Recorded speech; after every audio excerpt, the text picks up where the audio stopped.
Hi everyone, we have just watched Vax in Brantford, Connecticut, and we have with us now Tiffany.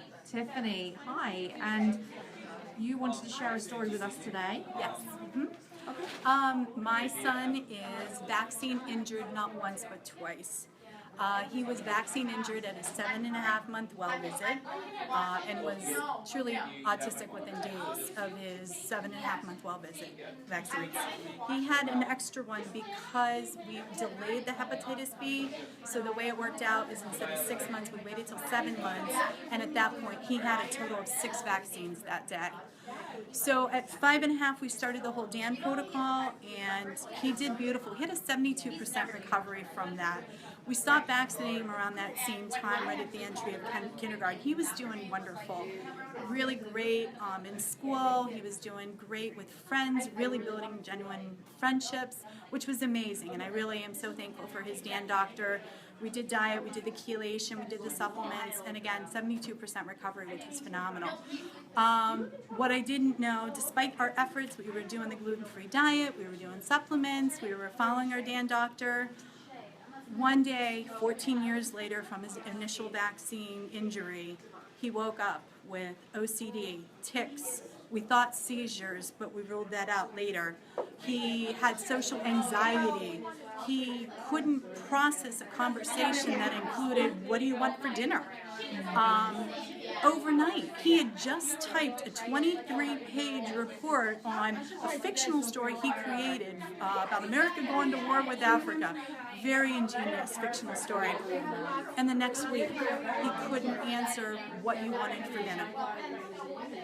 We were floored. We went to 6 different doctors. No one could give us a diagnosis. 2 doctors of those 6 finally gave us a diagnosis.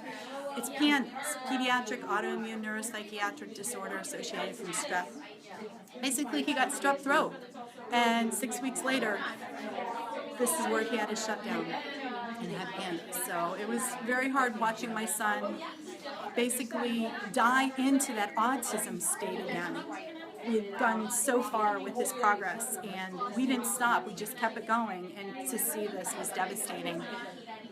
I just called the pediatrician today to make an appointment and to get some test work. And as I'm calling, I'm saying I want to get some tests done so we can just look at the underlying cause of his PANDAS. The receptionist is saying, "What is PANDAS?" This is a pediatrician's office. There's 5 doctors. They don't know what PANDAS is. When your child wakes up one day, a completely different child, that's PANDAS. I'm very fortunate. My son has never attempted to attack and try to kill me, but a lot of these parents are having that same issue. Their neurotypical child wakes up one day, tics, OCD, handwriting horrendous, and attempts to kill their parents. They are put in psychiatric units. It's a sad situation. Pediatricians really need to know what PANDAS is.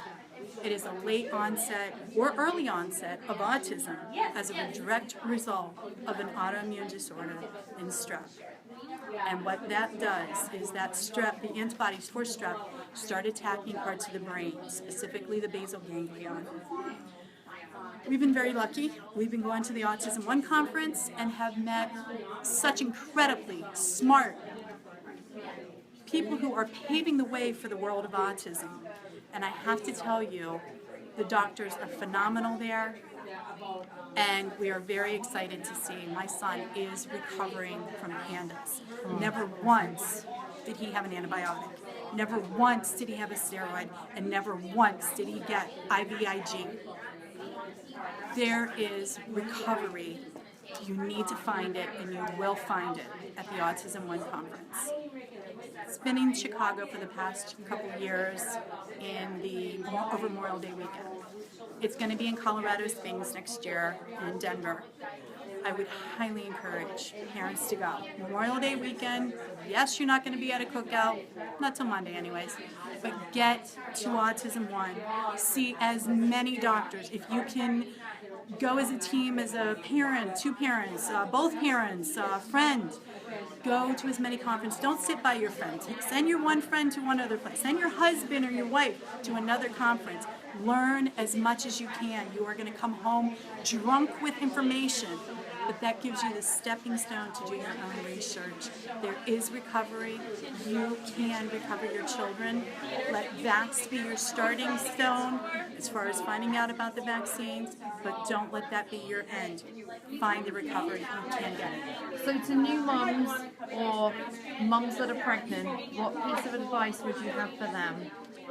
I would tell you, my son did not get it from the MMR. He got it from the dip-tet and the HIV and the hepatitis B at 7 months old. There's one more, I can't remember the other one at 6 months. I have all the lot numbers. The